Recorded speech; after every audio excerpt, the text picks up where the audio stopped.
I don't know what happened there. I'm really sorry.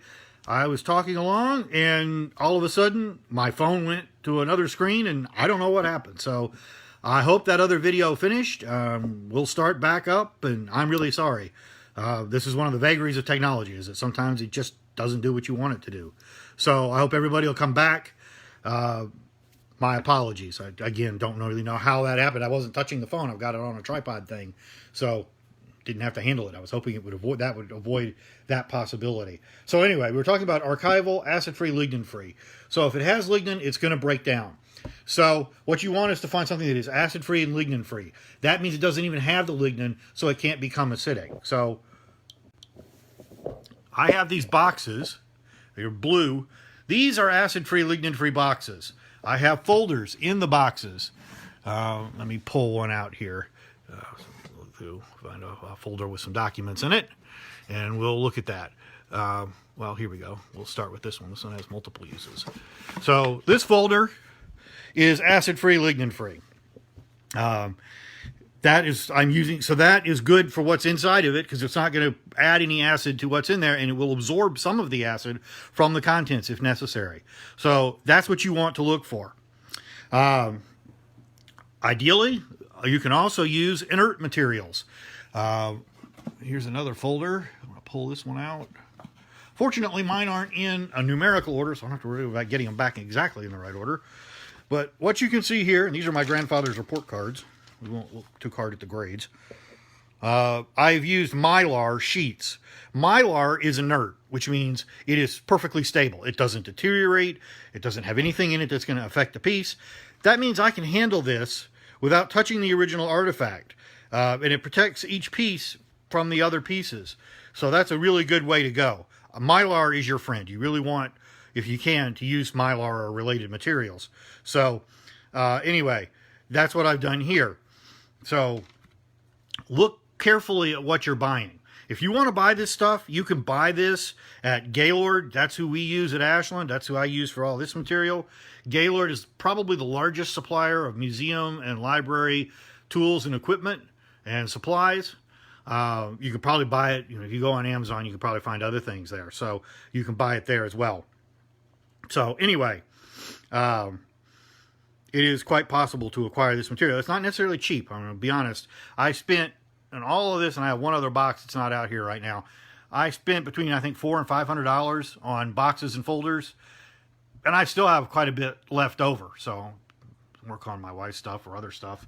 I've got some remaining, but it's not the cheapest material. But I know in the long haul, it's going to take care of my stuff, and it's going to be around a while. It's good to label containers. That will allow you to get to the container you need rather than having to pull out and look through lots of containers, which again reduces wear and reduces mechanical damage. Also label your folders. This folder, we do this at Ashland. If you go to our folders at Ashland, you can see here that I have labeled the folder with its contents. Each item in the folder is listed at the top of the folder. So again, I can flip through my folders and find exactly what I need to find. Likewise, this folder is labeled as well. So you can see that is a good way to reduce mechanical damage. You don't have to flip through a bunch of stuff. You can just go right to what you need. Don't overpack your boxes. You can see here in this box, there's still some space. And even this one, it's tight, but it's not real tight. It's a little bit tight. This one's probably a little full. I may need to move some to this box. But you don't want it so tight that you can't get things in and out, because you need to create the possibility of damage moving things in and out. You also create the possibility that this is squeezing the material kind of tightly, which can cause problems as well. So you don't want it packed overly tight if you can avoid it. When you store stuff, take out staples, take out paper clips, those kinds of items, rubber bands, those things all deteriorate. And when they do, they will damage whatever they are touching. So you want that removed and set aside. You can, if you really need paper clips, you can get plastic ones that are pretty safe. But I would say the best thing is not to use them at all if you can avoid it. So let's talk about some problems that you might encounter. And this is a good one. This is one that's very, very common. My mother used these, and my grandmother used these, and lots of people use these. I used them back in the day. So this folder contains pages from a photo album. And you probably, many of you, if you grew up in the 70s or 80s, remember these magnetic photo album pages. And this, everybody thought, oh, that's really cool. It holds the picture in place. It's very easy. Just peel the thing back, set the picture down, and you're good to go. Well, the problem with that is that this glue, this adhesive, causes real problems to the material stored on it. It can deteriorate the items. Sometimes the items actually essentially become welded to the page and you can't get them off. Other times, they just fall out like that, and you end up with stuff that's loose. So these are not great. And so if you can, the best thing is to remove stuff from pages like this and put them into pages like this. These are Mylar. You can see they've got 3 holes to go in the binder. Some of these, you can get them that even have little slots for labels. But each picture is isolated. These are really good. Some of these are getting a little yellow, which is an indicator I might need to go through here. Some of these may not have been actual Mylar, or might have been damaged by the photos. They might need to be replaced. So, anyway, this is a good way to go to deal with that sort of issue. So you can replace them and undo that. Now, let's say you have a dirty item. If it's a paper document like these letters, and it's just got surface dirt, you can use this. Now, that's not the typical stuff you find at your pizza parlor. You wouldn't want to put this on your pizza. It wouldn't be good. That is a ground up art eraser. Art erasers are rectangular. They're made of soft rubber, and you can use it that way, but this is a little gentler. You grind it up. You can use like a cheese grater and grate it into a fine consistency. Sprinkle it on the document. Make a little pile. Take your fingers, rub the document, and what you'll end up doing is removing that dirt. And then eventually you take the dirty rubber eraser parts and pour them into a garbage can, and you can clean a document that way. So this is a way of doing so gently. Pencil erasers can be a little bit hard. I would be careful using pencil erasers. Not necessarily the best option. Pencil is good. You want to use pencil for labeling and things like that. And the reason for that is that in a pen, if you make a mark that you didn't intend to make on an artifact, it's permanent and it's pretty hard to remove. Whereas pencil is erasable and it can be removed either with an art eraser or otherwise. So we always use pencils when we're dealing with things with artifacts. We talk about polishing, silver, etc. Do that as infrequently as possible because it will remove layers of metal, and eventually what you have will start to disappear. So you just don't want to do that very often. If you use a polish, use one that's got a tarnish inhibitor built in. We use one at Ashland called Tarnish Shield, which I think you can get at places like Walmart or whatever. You probably order it on Amazon. It's got a tarnish inhibitor, and it works really well.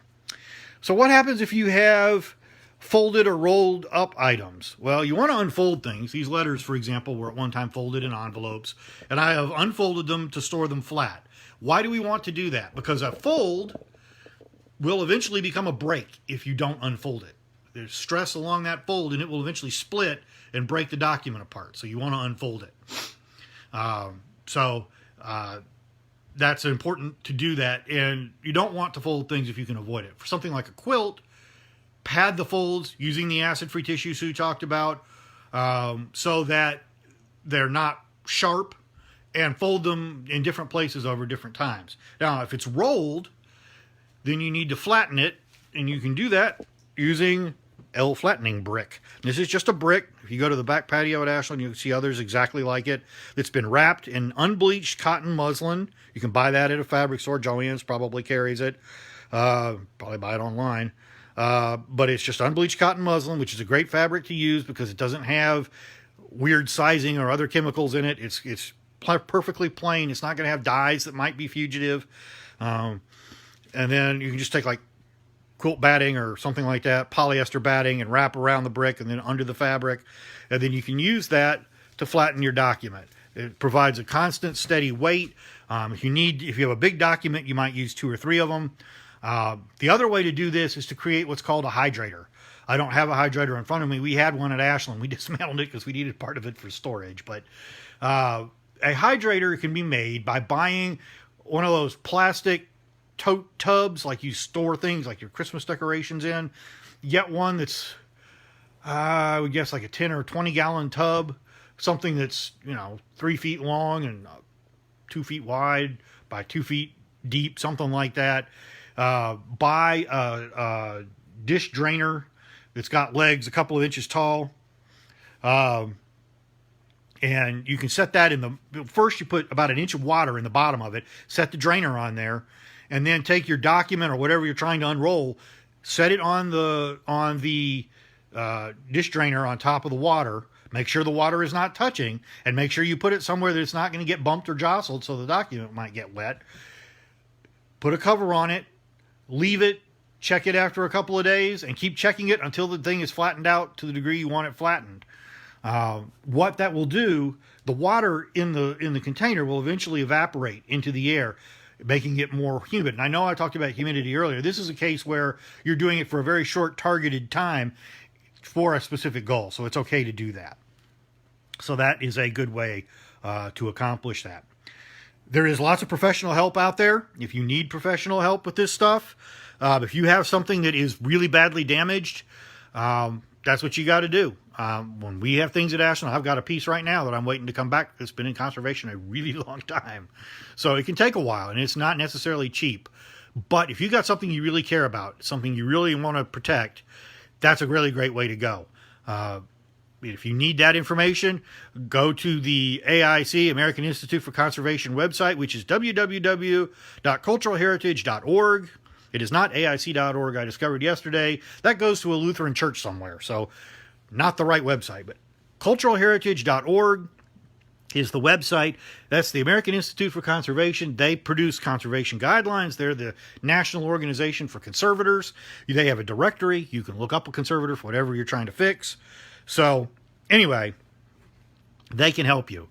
If you need help, whether to find a conservator or advice, or you just want to know more about how to do some of this, by all means, feel free to contact me. You can email me at ebrooks@henryclay.org or call me at 859-266-8581, extension 203. I'll be glad to consult with you. And I probably can help you find somebody if you need somebody to take care of your stuff. So if there are any questions, like Sue is quite right, you want to make sure that you check your conservator's qualifications, use somebody that is skilled, use somebody that has done the material you want to have done before. Even when you use the right people, conservation is always a risk, so you have to weigh that in. We've had one or two experiences at Ashland that didn't turn out the way we hoped. And it wasn't that the conservator was bad. It's just that sometimes things happen that you can't predict. So anyway, do check your qualifications. Do make sure you know who you're using. But that's sometimes the best way to go. And if you're uncertain about doing something, just don't. It's just better not to do it than to do it and do it wrong. So if you have any questions, just don't. Anyway, I hope you've enjoyed this. Again, I apologize for the technical problem. I have absolutely no idea what happened. That was just really weird. Just don't know. Sometimes technology does that. So thanks for coming. You don't have any more questions. Have a great day, and we'll hope to see you soon at Ashland. And probably going forward from here, Cameron and I will start alternating on Thursdays. We may do Tuesday and Thursday next week, but pretty soon we're going to start going to an alternating Thursdays format, and we'll continue to do these things. So we'll see you soon. Thanks. Glad to see someone is inspired to check your documents. Great. I hope everyone will do that. I find it very enjoyable, but I hope you will as well. Every time I go through my stuff, I learn things that I didn't know before. So, and it enables me to keep checking on my own family story and learning that story and expanding it. So, thank you very much. Have a good day and take care.